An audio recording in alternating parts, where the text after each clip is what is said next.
This is Braggin's Adventures.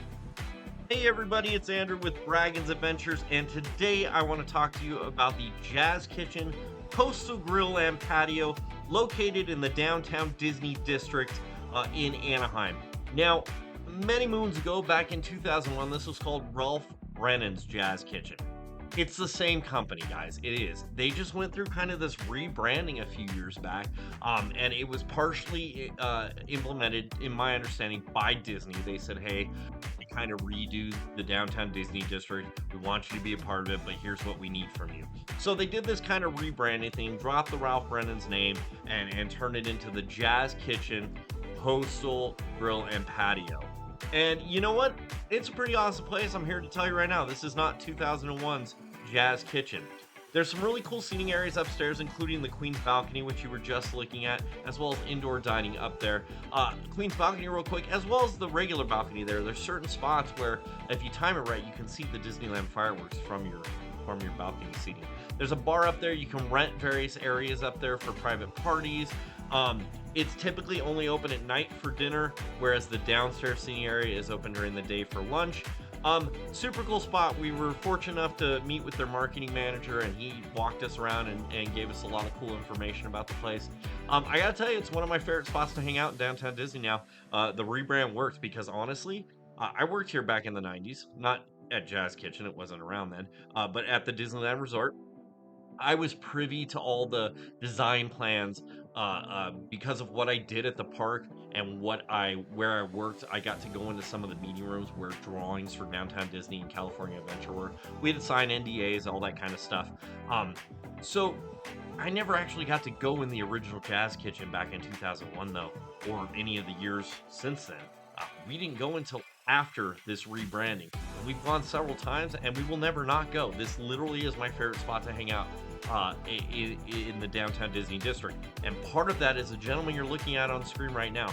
That's Guillermo. Best bartender I've ever had, not just at the Disneyland Resort, but really, honestly, anywhere. He is a phenomenal bartender. He knows what he's doing. He gets his job done. He's friendly. He's informative. He likes chatting with his guests, but without talking their ear off. Super cool guy. He makes the experience worthwhile. Also, on the weekends and the evenings, they have live music there. We happen to actually catch this duet during the daytime because we were there for a special event. Hey, before we continue on, can I ask you to take a moment and click that subscribe button, ring that notification bell? If you like the video, go ahead and give us that thumbs up and come chat with us over on social media. Not only are we here on YouTube, we're on TikTok, Instagram, and Facebook as well. All right, back to the Jazz Kitchen. The live music that now downstairs in the bar area, you kind of really do have to be in that bar area in order to be able to enjoy that music. I'm not saying you can't hear it out in some of the other dining room areas, but the bar room is kind of like the lively hip spot. To mention the fact that you can get the full menu sitting at the bar. You don't have to go make a reservation through the Disney app. You can walk right up and say, hey, is there bar seating? And they'll seat you right away. So on this particular trip, we tried a couple of food items and a couple of beverage items for you. We started with the Praline Cold Brew Martini and the Mint Julep. The Martini was $17 and came at the recommendation of Guillermo. And then the Mint Julep is $16. Now, you won't find the traditional Mint Julep on their menu. You have to ask for it. Guillermo's happy to make it. That actually came at his recommendation as well. And again, he makes great beverages. I can't say that enough. He knows what he's doing behind a bar. He's a good guy. Food-wise, we got the boudin balls at $15 and the gumbo yaya at $14. So the gumbo yaya is the appetizer portion. You can also get a full-size portion, but it was a pretty big bowl. As far as the boudin balls, they were on menu that day only for a special event. But I was informed that if enough of us ask for them, they'll add them to the regular menu. They're delicious. The food here has always been amazing. Every time we've gone, just great drinks, great food, great atmosphere. I have trouble finding bad things to say about it. Because honestly, every staff person we've interacted with has been great. In fact, we've had some better experiences with staff here versus some cast members in the park as of late. It's kind of felt like certain cast members in Disneyland have kind of given up They just don't want to be there, or maybe the training has changed since when I worked there, because I see a lot of things being gotten away with that would never fly back when I worked there, and that's upsetting to me as a former cast member, but it's also upsetting to me as a Disney adult that enjoys the magic, that enjoys going there and having a good time. But spots like this Jazz Kitchen just outside the park are just great pick-me-ups because of the vibe and the experience and the staff that you have there. I do also want to mention that for those of you that enjoy a cocktail now and then, but you don't want to just walk around with a beer at California Adventure or grab one of the more expensive sit-down restaurants inside Disneyland Park, this is a great spot to kind of leave in the middle of the day and go grab a couple of cocktails here before heading back into the park.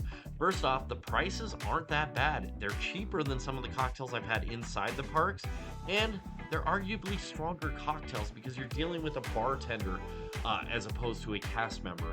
And I was a cast member, guys. I'm not speaking ill of them. A great example is this Sazerac. I typically am not a huge black licorice kind of guy, but the way he makes this drink is phenomenal. It's whiskey and it's just yummy. This is my second time having this drink, and I got it this time specifically to film for you guys because I enjoyed it so much the first time, and it held up. It was absolutely amazing. So it's a great place to just go grab those cocktails in the middle of the day, maybe get yourself an appetizer, a little pick-me-up before heading back in. We do highly recommend the blueberry basil lemonade at $16. It's light, it's refreshing, has just the right kick of booze in there, but it's not going to leave you feeling groggy or weighed down or even that tipsy. It's just going to give you that nice, light, fun feeling. You don't want to get too intoxicated and go ride a bunch of rides, obviously. This is a great spot to hang out. They'll take really good care of you.